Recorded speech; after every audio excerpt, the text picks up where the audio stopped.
Justel super happy nakipag-dance collaborated with Mark Tuan on TikTok.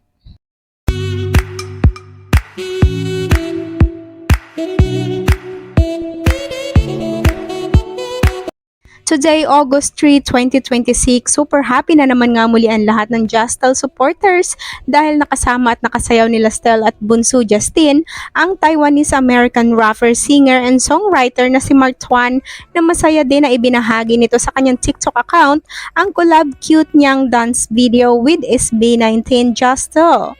Kaya naman napuno agad ng mga sari-saring masasayang komento ang comment section ng nasabing video nito galing sa kanilang mga tagahanga.